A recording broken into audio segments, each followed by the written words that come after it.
Dun, dun, dun, dun. It's draft day. NHL Draft is tonight. Nashville Predators have the 17th pick of the first round.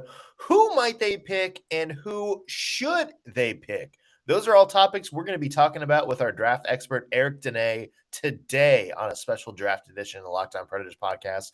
Plus, more rumblings on Filip Forsberg's contract situation, and the Predators have a schedule release. We'll break down some of the big games today on Locked On Predators. You're Locked On Predators, your daily podcast on the Nashville Predators. Part of the Locked On Podcast Network, your team every day.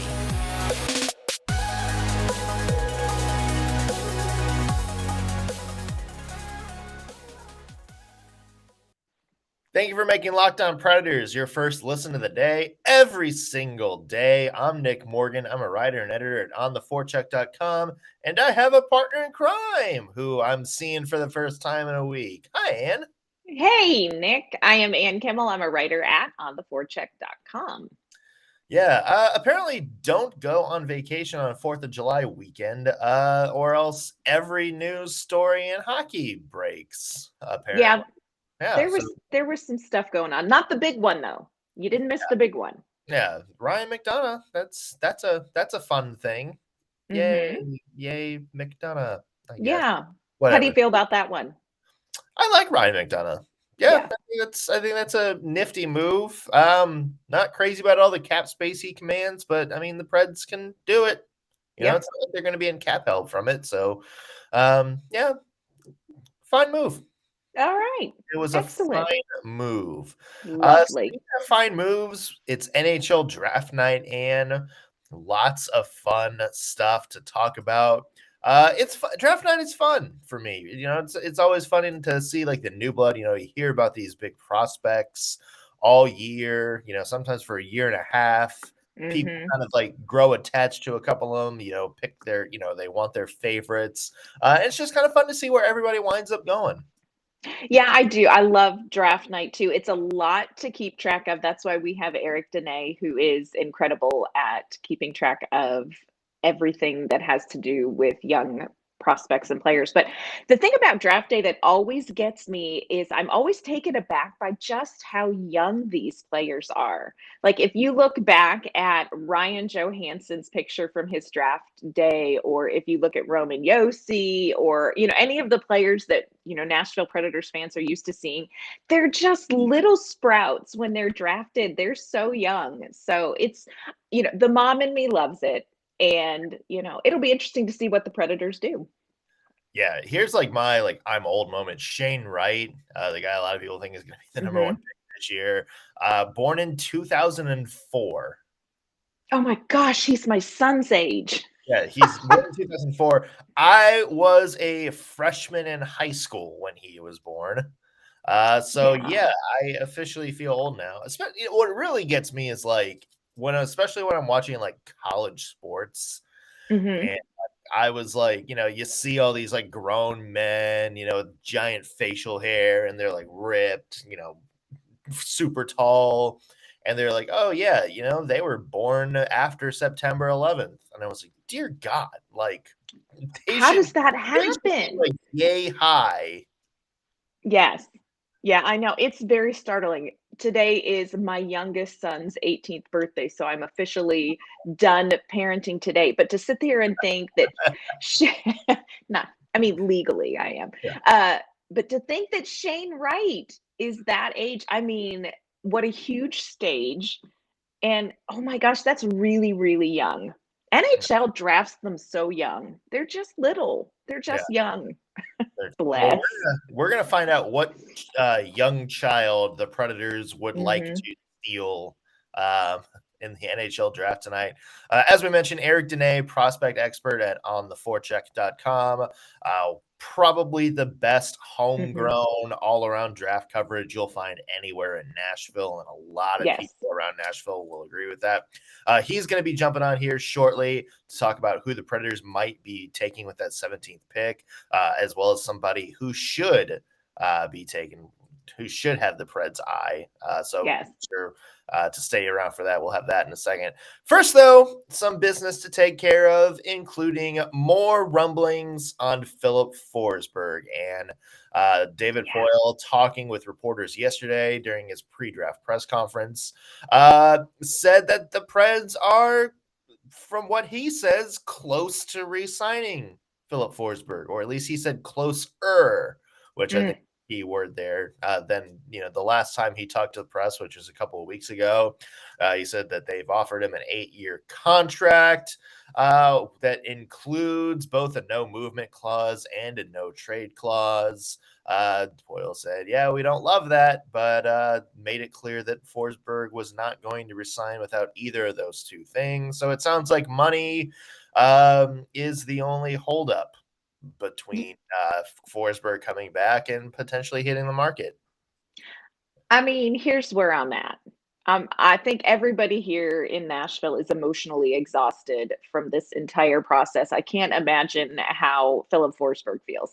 But one of the reports last week was that, Forsberg was looking for something in the high 8 million. David Poile was looking for something in the low 8 million.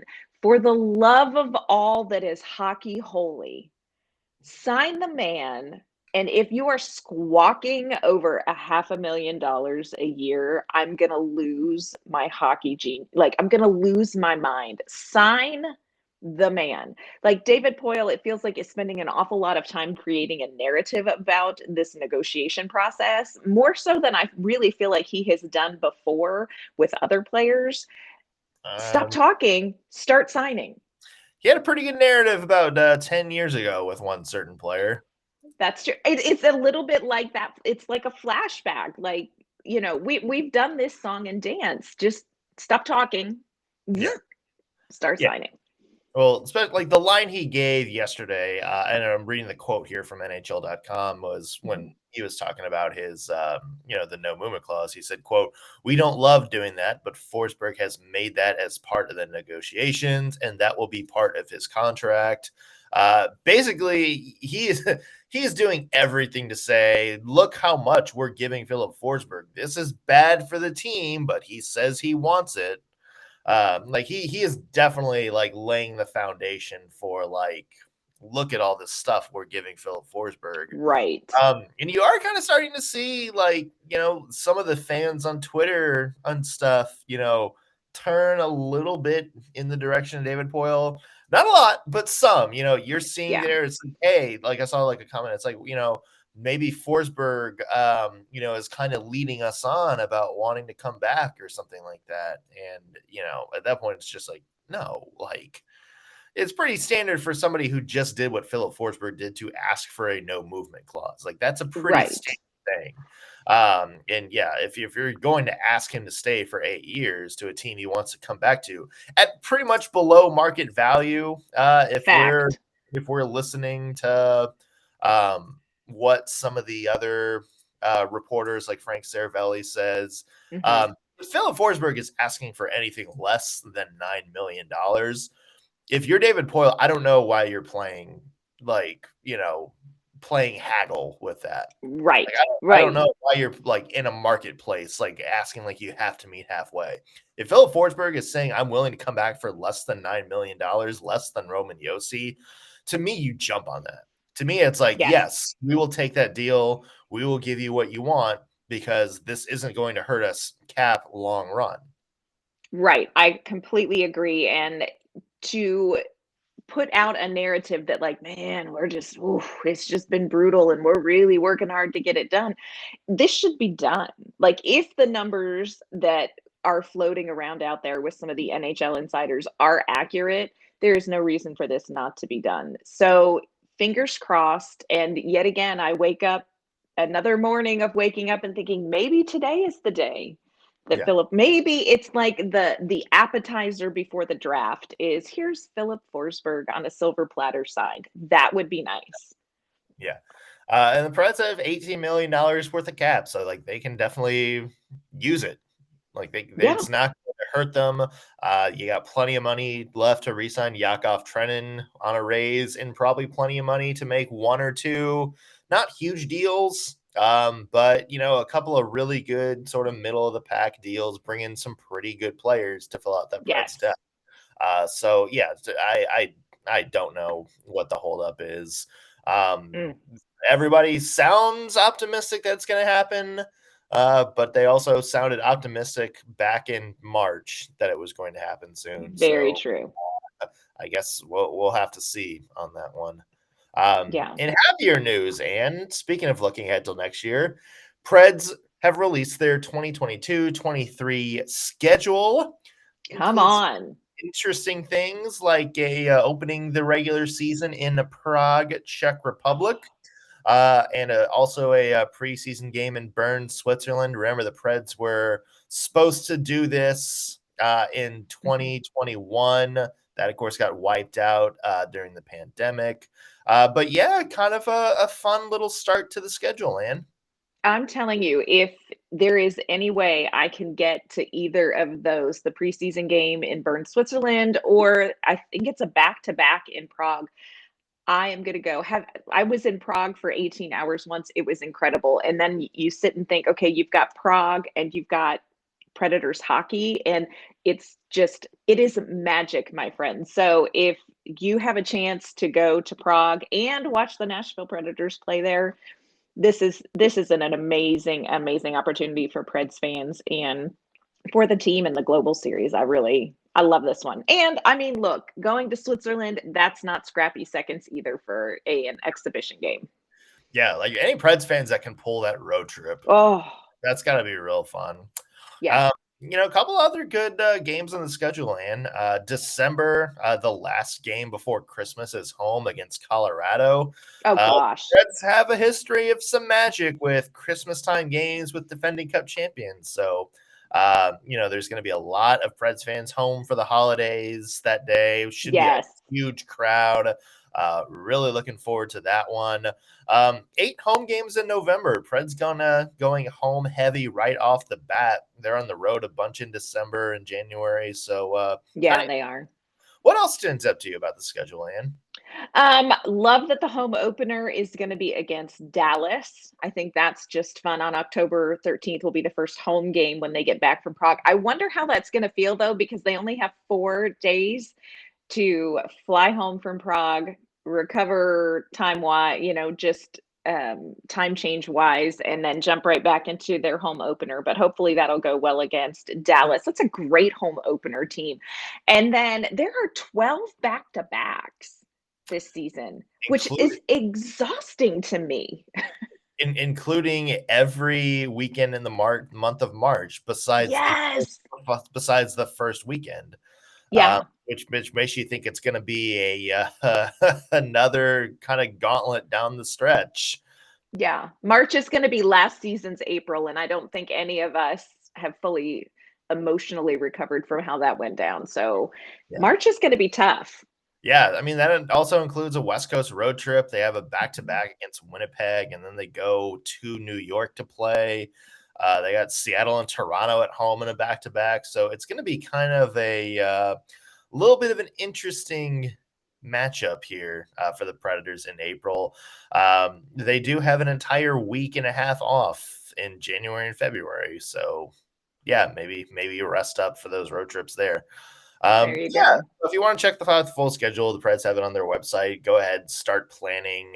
Go ahead and start planning your road trips for next year. Let us know if there's a specific game or a specific stretch that stands out to you. Tweet us at LO_Predators. Comment on YouTube. We're curious to know your thoughts on the schedule and if there's like a specific game or week that you really have your eye on. Let us know that. We got some draft stuff to take care of, though. We're going to be talking with Eric Dunay in just a second. He, of course, is our draft expert. He's going to tell us who he thinks the Preds are going to draft and who the Preds should be targeting with that 17th pick. First, though, I wanted to mention today's show brought to you by our friends at Built Bar and their new flavor, Coconut Brownie Chunk Puff. You've heard the amazing Coconut Brownie Chunk Built Bar. It's now in a puff form. That's right, coconut brownie chunk puff, Built Bar flavor you love in a deliciously chewy marshmallow covered in 100% real chocolate. It's like a fluffy cloud of coconut brownie goodness, and what's better than that? But hey, it's not just a sweet treat. They're good for you. They're low calorie, low sugar, high in protein, but still 100% delicious. The catch is coconut brownie chunk puffs are only here for a limited time. So you got to go to built.com now to make sure you don't miss out. They're going fast because they taste amazing. All Built Bars are made with collagen protein, which your body absorbs more efficiently and provides tons of other health benefits. Eat something that tastes good and is good for you. The best part about Built Bars, of course, is they taste amazing, but you can enjoy them guilt-free because they are actually good for you. They're the perfect treat, perfect when you've got a craving, if you need to satisfy your sweet tooth, or if you just need a quick snack on the go. They're an excellent source of protein that'll keep you full much longer. If coconut brownie is not your thing, they got plenty of other great flavors like cinnamon churro, mud pie, brownie batter, pretty much any flavor that you can come up with. Built Bars got you covered. So go check out what they have on their website now. Go to built.com and use promo code LOCKED15 to get 15% off your order. Again, that is promo code LOCKED15 for 15% off at built.com. Well, as we mentioned, it is the NHL Draft. A big day for the NHL, a big day for people who follow prospects, who kind of like watching juniors and European hockey. It is a big day, and because it's a big day, we need a big guest, Anne. We do, and we have got them. We are going to talk to Eric Dunay. He is one of our counterparts at ontheforecheck.com, and he does all of our prospect coverage. And like Nick said earlier, you are probably not going to find somebody who has a better handle on all of the young players coming up through all of the different systems, whether here in North America or in Europe. Eric knows them all. And so I got a chance to sit down with Eric to talk to him about just generally how he feels about this year's draft, how he thinks the first pick is going to go. And of course, we dive in and talk about what he thinks the Predators are going to do. All right, Eric, so let's jump right into this overview of the 2022 draft. How do you view this year's draft class when you compare it to, say, last year's draft class? Better, worse? Where do they fall for you? Yeah, I think definitely worse. As a whole, this draft is pretty average, maybe below average. It's fairly deep. I think there's a good, like a good number of players I think could go on to have NHL careers, but there's not anyone here that I think you're really drafting. There's no generational talent, and I think there's just a few players that could maybe become absolutely elite. So a weaker draft overall compared to last year, and especially compared to next year. Yeah. And we talked before we started recording real quick about the situation with Russia and, Fedotov and all of that. Just your personal opinion, how risky do you think it's going to be for GMs to draft a Russian player? Do you think there's going to be an air of caution about that when it comes to the draft? How do you think that's going to play out? Yeah, I mean, I think there was already going to be, it seems likely that even before Ivan Fedotov was arrested, the Flyers prospect recently, that there was kind of going to be a lot of Russian prospects were going to fall for a variety of reasons. The NHL GM club is not the most I guess, risk-taking group of people in the world, but I think that's slowly changing. With the uncertainty surrounding Fedotov and now Kirill Kaprizov and other prospects as well, you kind of have to wonder, teams are certainly doing their due diligence on their own prospects they already have and figuring out if they're in any sort of, danger right now. And you have to imagine that'll influence how teams operate this week at the draft. If you're a team like Arizona and you have a lot of picks, then you can probably take more, swings for the fences. And the beauty of Russian prospects is you hold their rights indefinitely, unlike players drafted from other leagues. Whereas a team with fewer picks, Nashville currently doesn't have a second round pick. Maybe that factors into their, willingness to take a player that A, is probably going to take a while longer to come over, and B, more so than many years, many of the recent years may not come over at all. So it will be interesting to see kind of who has what strategy on Thursday and Friday. Yeah, it's definitely made this more complicated storyline as you look ahead to the draft. So let's jump right in. Let's talk number one draft pick. I'm not sure that this is a super big mystery. I don't think you have to be Scooby-Doo to figure out who's going to go number one. But let me ask you, who do you think is going to be the number one pick in the draft and why? Yeah, I mean, if you had asked me all season long, I would have said Shane Wright. And I still think there's a very good chance that Shane does go first overall, but just smoke or serious consideration, I will say the Montreal Canadiens are doing a very good job of making people think that might not be the case. So pretty much all year, Wright has been number one, but not a clear runaway number one, and he didn't. Again, bear in mind he did not play all of last year because COVID shut down the OHL season, but he didn't have the draft year. Right. He had a very good draft year, but he didn't have the draft year that you look at and say, that guy's number one by a mile. And a couple players behind him, most notably Juraj Slafkovsky, had draft years that have significantly moved them up. In terms of number one, it's kind of a 3-horse race. The Canadiens had said earlier this week between Wright, Slafkovsky, and Logan Cooley, who's a center with the U.S. National Team Development Program. I really see it more as a 2-horse race. Cooley's a bit of a unicorn in that he's a sub-6 foot potential first-line center. There's not many of them in the NHL. Braden Poit's really the big example. Again, if you would ask me every day up until this week, I would say Wright without a doubt. It seems serious, and it seems like the Devils, who hold the number 2 pick, seriously think that it could be Slafkovsky going at number 1 instead. So we'll really see. The Canadiens aren't really tipping their hand. If I had to put money on it, I guess I would still put money on Wright, but I wouldn't feel comfortable with that bet at all. So. Yeah, it's going to be 1 and 2 with them. You think Wright and Slafkovsky one way or the other? Yeah. How soon? So. Yeah. How soon, when you look at a player like Shane Wright or Slafkovsky, how soon do you see them landing in a place where they're earning some NHL ice time? What kind of trajectory do you see those, players of that caliber in this draft on? Yeah. I mean, I think, it depends on where they're going, right? Like Montreal is for sure going to need minutes from a lot of guys this upcoming year. Although maybe not. Apparently they're serious about trading for JT Miller. So we'll see. Could Shane Wright play in NHL next season? Yes. I think he's a smart enough player. He's a good enough skater. He can survive that.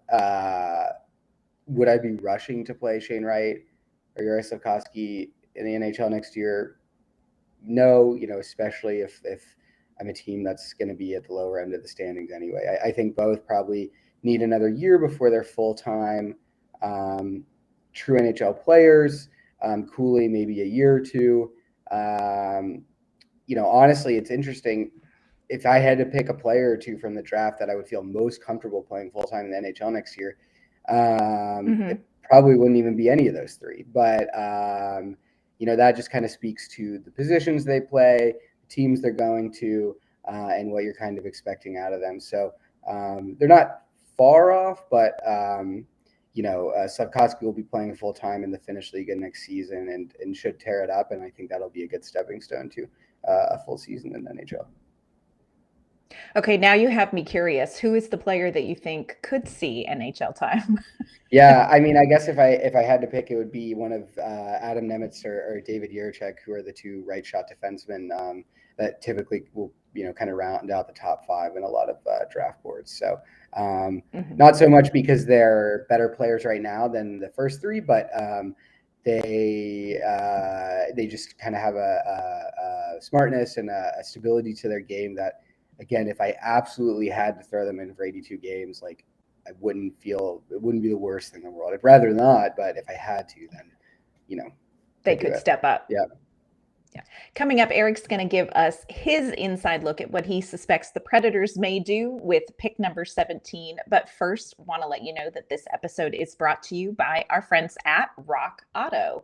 With the ever-increasing numbers of cars and trucks on the road today, it is now impossible for your local chain auto parts store to stock all the parts that you need. Why go and endure pointless and countless questions about your car and wait while somebody behind a counter checks their computer to see what part they may or may not have in stock for you? You have a computer with access to rockauto.com.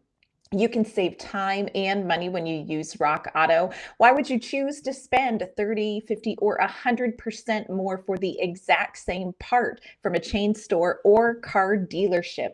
Rock Auto is a family business. They've been serving do-it-yourselfers for over 20 years, and their prices are reliably low for every customer. They have everything that your car or truck could ever need. Go to their easy-to-use website today to find the solution for your auto parts needs. Go to rockauto.com right now and see all the parts available for your car or truck. Write Locked On in their How Did You Hear About Us box so they know we sent you. Amazing selection, reliably low prices, all the parts your car will ever need. rockauto.com. So now we get down to the nitty gritty, and Eric tells us what he expects the Nashville Predators to be looking for in the draft this season. Okay, so let's focus in on the Nashville Predators. The Predators in round 1 have pick number 17. Who are a few likely names that you think the Predators may look at that point in the first round? Yeah. So I think the big name that they're interested in is Pavel Mintyukov, who's a defenseman for the Saginaw Spirit of the OHL. The downside is I think most teams that pick from the 10 to 20 range are also very interested in Mintyukov. So I don't expect him to be available at 17, but things could happen. You never really know. His stock has really been rising this year. He's a positive player in all 3 zones. He's a really exciting defender who kind of was given freedom to do whatever in Saginaw this year and really impressed in his first full OHL year, leading all draft eligible OHL defenders in scoring. And he's no slouch defensively as well. So assuming he's gone, which I think is probably likely, I think there's a couple other defensemen that will be available that they do and should have their eyes on. The 2 that come to mind are Leon Bishol, who's a Swiss defender, who's a little over 6'5" and already 225 pounds. He's absolutely massive. David Poyle's love language. Yeah. Yeah, I think I've seen a lot of concerns that Bishol is just kind of like a huge guy and like that's the only thing he really brings to the table. And I don't think those are really fair. I think he's actually a really good skater for that size and playing weight right now. He's got a good amount of offensive upside. He's not like, the most creative puck handler in the world, like, maybe Mintyukov is, but, he does have a lot of offense in him, and he played full time in the SHL this year, which is the Swedish Pro League. And then on top of that, he's just a menace defensively, right? He's huge, and he's 18 years old. He defends well against the rush. You obviously have some natural concerns about his speed against faster forwards, his pivot timing, all that stuff, and his offensive ceiling at higher levels. But, he's 18. There's room to grow on the skating, and it's really not bad. And in front of the net and along the boards, he can be impossible to deal with. So, Yeah, I like Bishol's game. And then I guess the other 1 or 2 that are almost opposite of him are 2 Western League defensemen, Owen Pickering and Den Matejchuk. Pickering's also about 6'5". The difference between him and Bishol is he plays like he's 6'5", 11. He has grown almost a foot over the past 3 years. So I think there's wow. Right. I think there's a bit of uncomfortability in his body that he's still just kind of working out what exactly it means to be 6'5" and how you play like that. Very good skater. I think higher offensive ceiling than Bishol. Can be prone to the turnover here in the offensive zone. I really think a lot of my issues with his game, though, are mostly can be attributed to, again, he's 6'5", but he doesn't have the NHL strength that Bishol does, and like filling that out, I think will unlock a few more things compared to Denton Matejchuk, who's about 5'11", and probably isn't growing much beyond that, but is 200 pounds. Had a Roman Josi-esque season in the Western Hockey League. Touches the puck more than any other defenseman in the league on a nightly basis. Leads literally every rush, and if he's not leading it, he is like right there with it. Anything Moose Jaw did in transition this year, he was involved in. And he loves to have the puck on a stick, executes really good passes, has a good shot. His defense within the zone, once the other team establishes possession, can get a little dicey here and there. Nothing that's not fixable.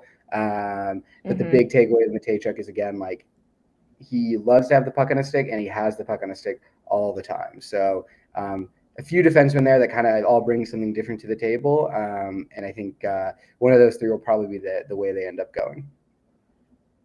Who are a few players that you think of that you wouldn't mind the Predators picking up in some of the later rounds? Yeah. Is there anyone that you're really hoping they get? Yeah. The tough thing is they don't have a second round pick. So there's going to be there's going to be about a 66 pick gap between their first round and their first third round pick. And within that, they're missing out on a lot of players I'm interested in. I think the first one that comes to mind is Isaiah George. He's a defenseman for the London Knights. Yeah, I think the most likely scenario, he's probably gone in the 60s or the early 70s. It honestly depends on how far some of the Russian prospects fall. But if he's available at 82, I think that'd be a huge pickup. He didn't score a ton of points this year. But London is typically stingy with giving ice time to their younger players, and by the end of the year, he was their best defenseman. He's so smart. I think he's a really intelligent player. Is so good at keeping the play and keeping opposing forwards in front of him, and is a really excellent skater on top of that. So he's one. And then I feel like I've talked about defensemen so much, so I'll throw in a forward. There's a lot of forwards in this kind of group that I like, but I don't love, which again is kind of the theme of this draft. But one forward I'll plug is Jake Richard, who plays for Muskegon in the USHL.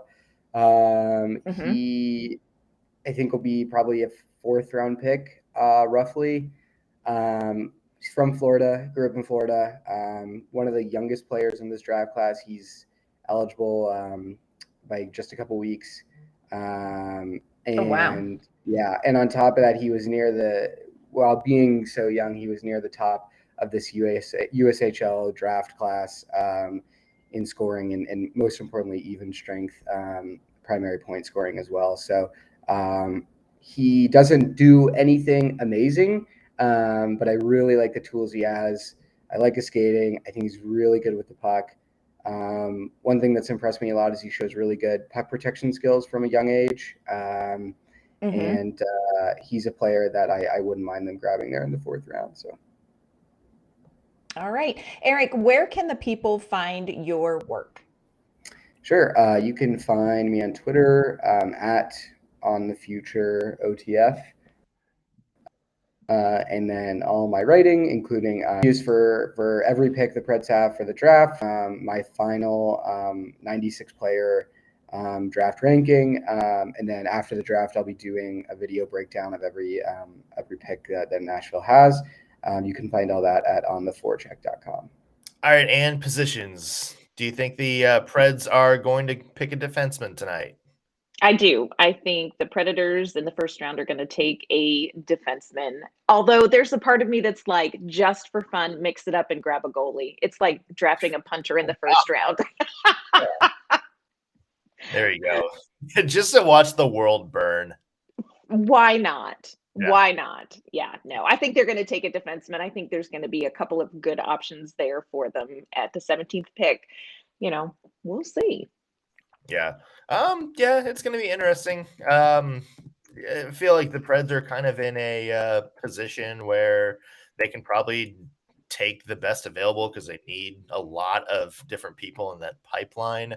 Yes. Yeah, I mean, it wouldn't mind seeing a defenseman. I mean, they definitely need to find somebody that else can play, but if there's somebody kind of there in the middle, like Minkukov or Savoy, who falls down to 17, then the Preds probably have an opportunity to jump all over them.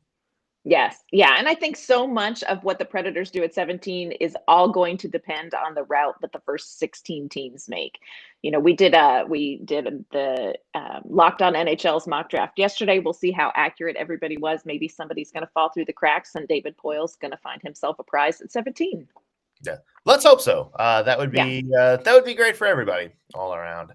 So we'll have to see. Of course, tomorrow we'll have our draft recap show. We'll get you caught up on everything that can happen, our thoughts on the pick. Maybe there's a big move. Maybe Forsberg's got a new contract. Who knows? There's a lot of stuff that can go down on draft night. So be sure you're tuning in tomorrow for all of the recap on the craziness. Until then, Ann, where can the people find your work online? You can find my work at ontheforecheck.com, and you can find me on Twitter at AnnK_Mama on Ice. I'm Nick Morgan. Can find me on Twitter at _NSMorgan. Read my work at ontheforecheck.com. Follow the podcast on Twitter at LO_Predators. If you're watching this on YouTube, be sure to like the video, subscribe, and leave a comment.